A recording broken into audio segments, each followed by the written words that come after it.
प्रिय छात्रों, Verde Hindi classes में आपका स्वागत है। प्रिय छात्रों, गोस्वामी तुलसीदास जी द्वारा रचित श्री रामचरितमानस के धनुष भंग प्रसंग को आप लोगों को पढ़ाया गया। उसकी अर्थ और व्याख्या आप लोगों को समझाई गई। इसका वीडियो आप हमारे वर्णी हिंदी क्लासेज यूट्यूब चैनल पर देख सकते हैं। कक्षा 10 हिंदी पाठ्यक्रम के अंतर्गत गोस्वामी तुलसीदास जी का एक और प्रसंग आपके पाठ्यक्रम में सम्मिलित है, जिसका नाम है वन पथ पर। यह प्रसंग गोस्वामी तुलसीदास जी द्वारा रचित ग्रंथ कवितावली से लिया गया है। प्रिय छात्रों, यह कवितावली लघु रामचरितमानस भी कही जाती है, क्योंकि जिस तरह से रामचरितमानस में 7 कांड हैं, उसी प्रकार से कवितावली में भी 7 कांड हैं।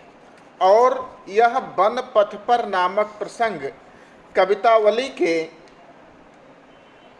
अयोध्या कांड से लिया गया है। सीता जी जब अयोध्या से निकलकर वन पथ पर चलते हुए श्रृंगवेरपुर से आगे निकलती हैं, तो उनकी क्या दशा होती है, इसका बड़ा ही सुंदर चित्रण तुलसीदास जी ने अपने इस प्रसंग में सवैयों के माध्यम से किया है।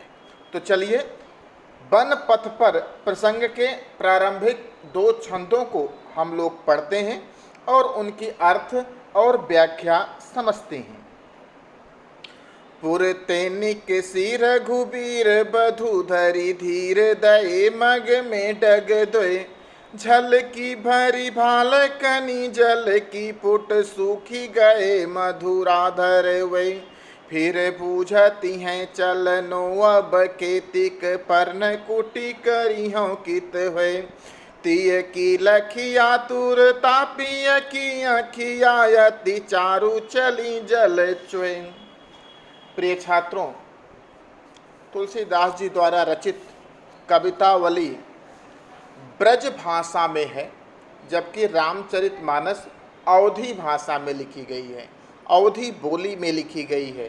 यह ब्रज बोली या ब्रज भाषा में कवितावली लिखी गई है। रामचरितमानस की ही तरह कवितावली में बालकांड जैसे बालकांड, अयोध्या कांड, किष्किंधा कांड, अरण्य कांड, सुंदर कांड, लंका कांड, उत्तर कांड, अन्य बहुत जो कांड श्री रामचरितमानस में हैं, वही कांड इसमें भी हैं। अंतर सिर्फ इतना है कि रामचरितमानस अवधी भाषा में लिखा गया है, जबकि कवितावली ब्रज भाषा में लिखा गया है। रामचरितमानस को लिखने की शैली दोहा और चौपाइयों की है, जबकि कवितावली छंद सवैयों में लिखी गई है। इस कवितावली के अयोध्या कांड में जब सीता जी का, रामचंद्र जी का सीता जी के साथ, लक्ष्मण के साथ वनवास होता है, तो उस वनवास के रास्ते पर चलते हुए राम, लक्ष्मण और सीता की क्या दशा होती है। जो पैर अभी तक राजमहलों में थे, जिनके लिए अनेक सेवक सेवकाएं लगे हुए थे, वह अब वन पथ पर अकेले चल रहे हैं, तो उनकी क्या दशा होती है, इसका बहुत ही सुंदर चित्रण गोस्वामी तुलसीदास जी ने इस सवैये के माध्यम से किया है। तो चलिए इसका अर्थ हम समझते हैं। पुरतैनिक सिर रघुबीर बधु धरि धीर दये मग में डग द्वय। पुरते, पुर का क्या अर्थ है? नगर से। नगर से यहाँ पर हम 2 अर्थ लगा सकते हैं कि अयोध्या नगर से निकलते ही, और अगर पुर अर्थ लें तो पुर अर्थ से हमें अर्थ निकाल सकते हैं कि श्रृंगवेरपुर से। श्रृंगवेरपुर अर्थात इलाहाबाद, गंगा पार करने के बाद, जब, क्योंकि इलाहाबाद प्रयाग तक तो वह रथ से ही आए थे, गंगा पार करने के बाद उन्होंने पैदल चलना शुरू किया, इसलिए इसका वास्तविक अर्थ होगा श्रृंगवेरपुर से। जब श्रृंगवेरपुर से सीता जी राम और लक्ष्मण के साथ पैदल आगे बढ़े तो पुरते निकसी रघुबीर बधु, धरि धीर दये मग में डग दोए। गोस्वामी तुलसीदास जी कहते हैं कि राम की प्रिया जानकी रघुवीर बधू ने जैसे ही श्रृंगवेरपुर से बाहर निकलकर बड़े धैर्य के साथ, धरि धीर दये, बड़े धैर्य के साथ मग में डग दोए, मार्ग में 2 कदम आगे रखे, अर्थात वह थोड़ी दूरी तक चली। तो कभी पैदल तो चली नहीं थी, हमेशा सेवक सेवकाओं के साथ या डोली या रथ में आती जाती थी। तो उससे तुरंत क्या हुआ कि झल की भरी भाल कनी जल की पुटी सूखी गए मधुराधर वहीं। झल की भरी भाल कनी, भाल पर उनके मस्तक पर, कनी अर्थात बूंदें, किसकी बूंदें? पसीने की बूंदें, जल की, पसीने की बूंदी झलकी झलक आई, दिखाई पड़ने लगी। पुट सूख गए, पुट अर्थात संपुट, उनके दोनों ओठ सूख गए। मधुराधर वह, जो है मधुर ओठ थे, जो उनके सुंदर ओठ थे वह सूख गए। तो झलकी भरी भाल कनी जल की, जैसे ही वह 2 कदम आगे बढ़ी वैसे ही उनके पूरे भाल पर, पूरे माथे पर पसीने की 2 बूंदें झलकने लगी, पसीने की बूंदें झलकने लगीं, दिखाई पड़ने लगीं। और पुट सूख गए मधुराधर वे, और उनके मधुर अधर, मधुर ओठ सूख गए। फिर बूझती हैं चलनो अब केतिक, परन कुटी करी हूँ कित हुए। फिर बूझती हैं, फिर वह श्री राम से पूछती हैं, बूझती हैं अर्थात पूछती हैं कि चलनो अब केतिक, अभी और कितना चलना है। पर्ण कुटी, हम अपनी पर्ण कुटी, अपनी झोपड़ी करिहों की तुम्हें कहाँ बनाएंगे। तब वह श्री राम से पूछने लगी कि हमें और कितना अधिक चलना है, और कितनी दूर चलना है, हम लोग अपनी झोपड़ी कहाँ पर बनाएंगे। तो तीय की लखी आतुरता पिय की, आखियायती चारु चली जल चुए। तीय, तीय का अर्थ होता है पत्नी, लखी अर्थात देखकर, आतुरता अर्थात व्याकुलता, प्रिय की अर्थात श्री राम की, सीता जी के प्रिय प्रियतम पति कौन थे? श्री राम।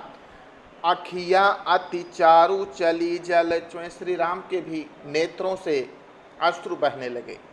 तो पत्नी सीता की ऐसी आतुरता देखकर, ऐसी अधीरता देखकर, ऐसी व्याकुलता देखकर प्रियतम राम की अत्यंत सुंदर आँखों से आंसू बहने लगे। उनकी आंखें आंसुओं से भर आईं, उनसे अश्रु प्रवाहित होने लगे। तो एक बार फिर से इसका अर्थ समझ लें कि पुरते निकसी रघुबीर बधु, धरि धीर दये मग में डग द्वय, झल की भरी भाल कनी जल की पुट सूखी गए मधुराधर वे। गोस्वामी तुलसीदास जी कहते हैं कि राम की प्रिया जानकी ने जैसे ही अयोध्या से बाहर निकलकर बड़े धैर्य के साथ मार्ग में 2 कदम रखे, अर्थात मैं थोड़ी दूरी तक चली, वैसे ही उनके माथे पर पसीने की बूंदें झलक आईं और उनके कोमल ओठ सूख गए। फिर बूझती हैं चलनो अब केतिक, पर्ण कुटी करी हो कित तीय की लखी आतुरता पिय की, आखियायती चारु चली जल चुए। तब वह राम से पूछने लगी कि हमें अभी और कितना चलना है, और कितनी दूर हमें यात्रा तय करनी है, और आप झोपड़ी कहाँ बनाएंगे, अपनी पर्णकुटी कहाँ बनाएंगे। पत्नी सीता जी की ऐसी अधीरता देखकर, ऐसी व्याकुलता देखकर प्रियतम राम की अत्यंत सुंदर आँखें आंसुओं से भर आईं और उनसे अश्रु प्रवाहित होने लगे। तो प्रिय छात्रों, यह छंद कवित्त है या सवैया है। इसमें ब्रज भाषा का प्रयोग किया है, रस श्रृंगार रस है, और गुण इसमें प्रसाद गुण। प्रिय छात्रों, आप इसका संदर्भ भी लिख लें। प्रस्तुत काव्यांश हमारी पाठ्यपुस्तक हिंदी में संकलित कवितावली के अयोध्या कांड के वन पथ पर नामक प्रसंग से अवतरित है। इसके रचयिता हिंदी साहित्य के भक्ति काल के राम भक्ति शाखा के सर्वश्रेष्ठ कवि गोस्वामी तुलसीदास जी हैं। चलिए अब हम दूसरा छंद पढ़ते हैं, दूसरा सवैया पढ़ते हैं और उसकी अर्थ और व्याख्या समझते हैं। आप लोग पूरा वीडियो ध्यान से देखिएगा जिससे आपको इसका अर्थ अच्छे तरीके से समझ में आ जाए। जल को गए लखन है लरिका परिखों पिए छाह घरीक हुए ठाढ़े पोछी पसे बयारी करो और पाए पखारी हो भूभूरी ढाड़े तुलसी रघुबीर प्रियाश्रम जानी के बैठी विलंब लो कंटक काढ़े जान की नाह को नेह लख्यो पुल को तनु बारी बिलोचन बाढ़े। राम लक्ष्मण और सीता वन पथ पर चले जा रहे हैं। रास्ते में सीता जी को प्यास लगती है, थकान लगती है, उनका भाल अर्थात मस्तक पसीने से तरबतर हो जाता है।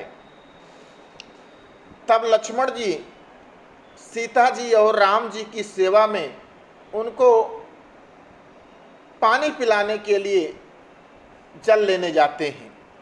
ऐसे में सीता और रामचंद्र जी कहीं किसी वृक्ष के नीचे खड़े हुए हैं। ऐसे में दोनों के बीच क्या वार्ता होती है, सीता और राम आपस में क्या वार्ता करते हैं, किस तरह से आपस में प्रेम प्रदर्शित करते हैं, इसका बहुत ही सुंदर चित्रण गोस्वामी तुलसीदास जी ने अपने इस प्रसंग में किया है, अपने इस सवैये में किया है कि जल को गए लखन है लरिका परिखो पिए छाह घरीक हुए ठाढ़े। सीता जी कहती हैं, हे प्रियतम, जल को गए लखन है लरिका, लड़का बालक लक्ष्मण जल लेने गए हुए हैं।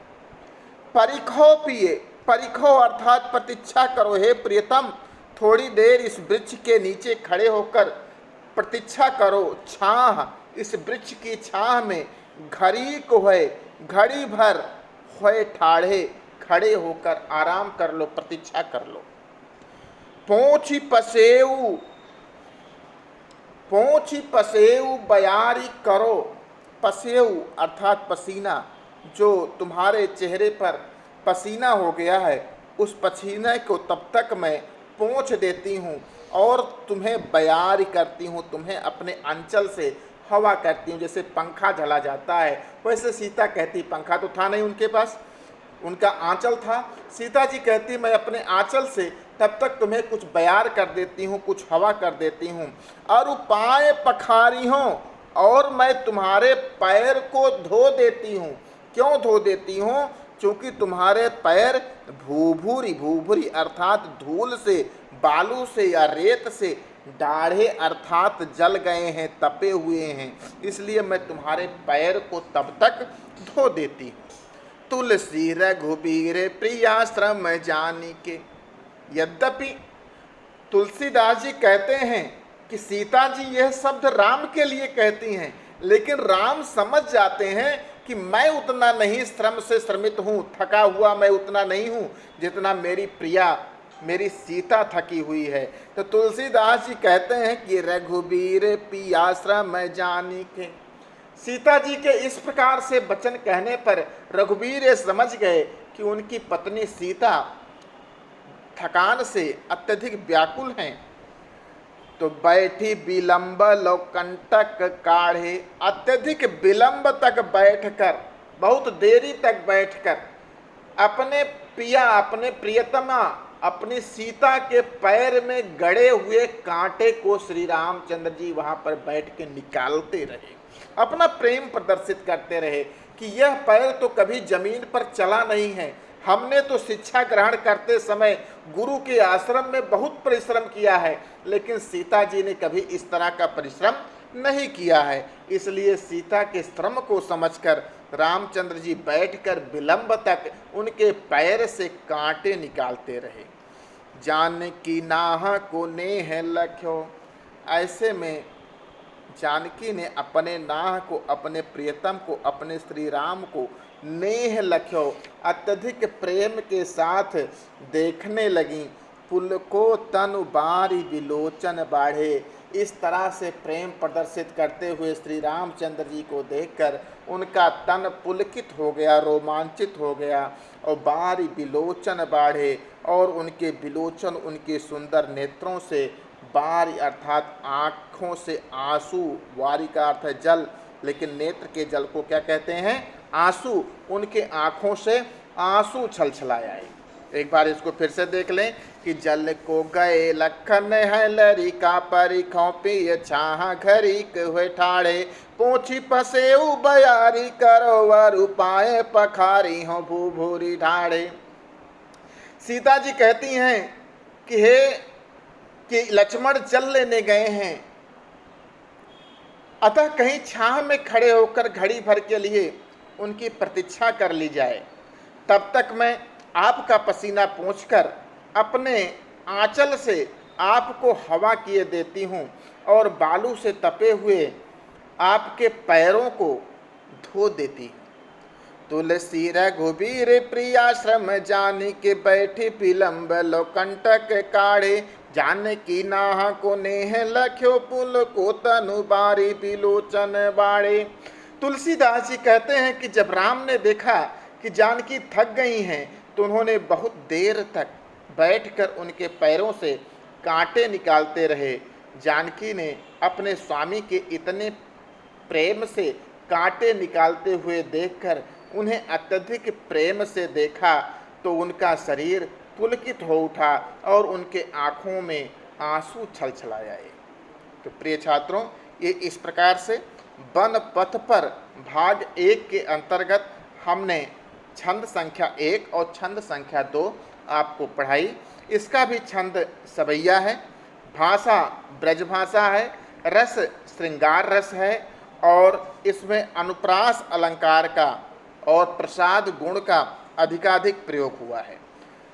तो प्रिय छात्रों, आपको यह व्याख्या कैसी लगी इसके बारे में कमेंट बॉक्स में लिखकर आप हमें सूचित कीजिएगा और पूरा वीडियो देखिएगा, जिससे आने वाली परीक्षा में आप इससे संबंधित पूछे जाने वाले प्रश्नों का सहजता से उत्तर दे सकें और आपको बोर्ड परीक्षा में अच्छा अंक प्राप्त हो सके। धन्यवाद।